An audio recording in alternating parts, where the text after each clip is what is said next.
O padrão de determinação sexual em mamíferos, ele é uma parte muito importante que a gente deve falar. Esse padrão sexual, ele é orientado de duas formas. Ele é orientado por forma genética, através dos genes, e de forma hormonal. Então, a forma de determinação primária é aquela que vai determinar, através dos genes, a formação das gônadas. A formação das gônadas. Que gônadas são essas, Arthur? São os testículos e os ovários. Então a gente vai ver aqui, nessa imagem, que o embrião, logo no início, ele vai ter uma gônada indiferenciada, uma gônada bipotente, que tem características tanto masculinas quanto femininas. Então a gente vai ver tanto um ducto de Wolff, que é uma característica masculina, que vai desenvolver epidídimo e depois os testículos, tá certo? Quanto uma gônada, quanto ducto de Miller, que vai desenvolver ovários, útero, enfim. No final, a gente vai ter características femininas, como estamos vendo nas figuras abaixo. Então, a determinação sexual primária, ela vai determinar basicamente a formação das gônadas pelos genes. A determinação sexual secundária, ela já vai agir de outra forma. Ela vai utilizar-se dos hormônios produzidos nessas gônadas, então testosterona, no caso dos machos, e estrógeno, progesterona, estrógeno principalmente, no caso das fêmeas, para haver a formação de uma característica fenotípica da fêmea, ou do macho, no caso, né? Então, por exemplo, as características da formação da vulva, do útero ou do pênis, no caso dos machos. Então, a gente vai ver essas características de uma forma muito marcada na determinação secundária. Então, a gente percebe que esses processos, eles são processos bem ativos. A gente vai perceber que alguns fatores, eles vão inibir a presença de outros fatores. Por exemplo, a gente vai ter hormônios antimillerianos que vão impedir a formação do ducto de Miller, consequentemente, vão impedir a formação de útero e a organização das fêmeas, a ocorrência das fêmeas. Né? Da mesma forma, nos machos, vai ocorrer o impedimento da formação do ducto de Wolff e, consequentemente, da formação de pênis e dos testículos. Então, como a gente está vendo, isso são caracteres muito ativos, são características bem ativas que vão acontecendo. E outro fator importante, que a gente já sabe também, que a gente já viu, acredito que do ensino médio, é que os cariótipos dos mamíferos, de uma forma geral, tá, e de uma forma normal, eles são apresentados como os cariótipos masculinos. A gente está vendo na parte superior da figura, isso em seres humanos, tá? 44 cromossomos e 2 sexuais, né? No caso, nós temos o cariótipo X, todo macho tem um cariótipo X e um cariótipo Y. E nas fêmeas, ou no sexo feminino, nós temos 2X. XX. Então, as fêmeas, durante a fecundação, elas sempre vão contribuir com o cariótipo X. E os machos podem contribuir tanto com o cariótipo X quanto com o cariótipo Y. Tá? Então, como a gente está vendo aí nas divisões celulares por meiose, que a gente vai ver que as células vão virar de células diploides, vão virar células haploides, né?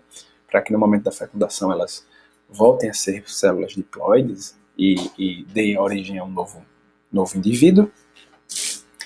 Então, para que a gente origine um indivíduo do sexo masculino, né, Isso de uma forma normal, tá certo? A gente vai ter que ter um indivíduo que tem a característica sexual X, desculpa, característica cromossômica XY, e se tivermos um indivíduo feminino, característica XX. Tá?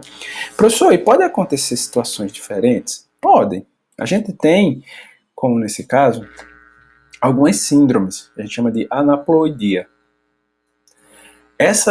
A gente tem uma síndrome chamada síndrome de Klinefelter, que a gente chama, que é uma síndrome de trissomia. Trissomia são três cromossomos. Onde a gente devia ter 2, a gente tem 3.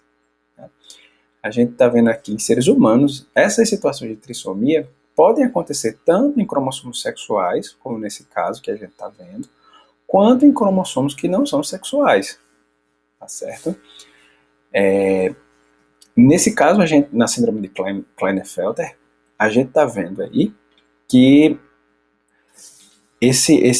na figura da direita, o que está circulado em vermelho, a gente está vendo são 2 cromossomos X e um cromossomo Y.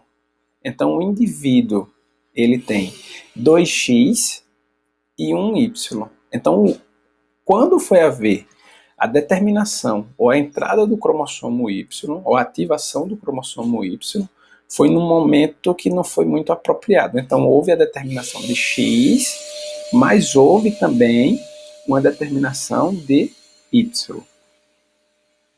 E o Y meio que sobrepôs as determinações de X. Como é que o senhor sabe disso? Por quê? Porque os indivíduos que possuem essa síndrome, eles têm características bem peculiares. Eles possuem testículos, tá? Que são testículos funcionais. Esses indivíduos possuem características masculinas, possuem testículos que funcionam, vamos dizer assim, liberam testosterona e tudo. Alguns deles podem ser férteis, mas a maioria não é fértil. Tá? Eles possuem mamas de volume aumentado, os braços às vezes são aumentados de tamanho, aumentados de comprimento, né? E eles podem possuir algum atraso no desenvolvimento cognitivo com relação aos seus irmãos, que normalmente a pessoa fala isso. E essa síndrome, ela normalmente causa infertilidade. Ela causa infertilidade. Temos outras síndromes, como a monossomia, uma síndrome monossômica, que é a síndrome de Turner, como a gente está vendo aí. Na realidade, ao invés de a gente ter 2 cromossomos X, nesse caso, nós temos apenas um cromossomo X. É X e 0. Nesse caso, a gente tem indivíduos de baixa estatura que são inférteis, porque a ausência desse outro cromossomo X impede o desenvolvimento dos outros folículos, de folículos secundários. Então, como não vai haver formação de folículos, esses indivíduos normalmente são estéreis. Tá? Além de outras características, como a região cervical, aí vocês estão vendo um pouco mais larga. Então, a gente observa que existem fatores que são determinantes para a ocorrência de testículos ou ocorrência dos ovários. Então, esses fatores, a gente observando aí nessa esquematização, após a ocorrência, após a transformação daquela glândula que é indiferenciada, sofrendo ação dos determinantes, como o fator SRY, que é um fator de curta duração, é um fator rápido, e que vai ativar o fator SOX9, ele vai dar origem ao testículo.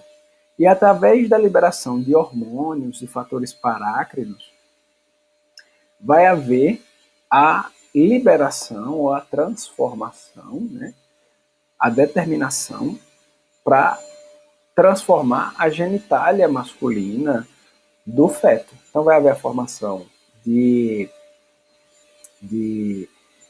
pênis, vai haver a formação de ducto deferente, de escroto, de próstata, e também vai haver a inibição do ducto de Miller. Vai haver a inibição do ducto de Miller, para que não haja a formação de um útero de características sexuais femininas. Enquanto que a gente tem o WNT4 e o RSPQ1, eles são genes que vão fazer a manutenção, são fatores que vão fazer a manutenção, vão fazer a conservação a transformação, vamos pensar assim, daquela glândula bipotente em ovário. E essa glândula, ela vai transformar os folículos, né? Vai transformar o ovário, vai fazer os folículos primordiais, folículo de Graafi, tudo bonitinho que a gente vai ver, e vai formar o estrógeno, tá? E esse estrógeno vai fazer a manutenção do ducto de Miller e também os caracteres femininos, como a formação da genitália feminina, enfim. Então, se a gente suspender os fatores masculinos, gonodais masculinos, o que é que vai acontecer? Acontece a seguinte situação. As gônadas ficam apenas... Desculpem. O indivíduo fica apenas com características femininas. Já foi feito isso em coelhos. Suspenderam o fator SRY dos coelhos e houve a formação apenas de fêmeas.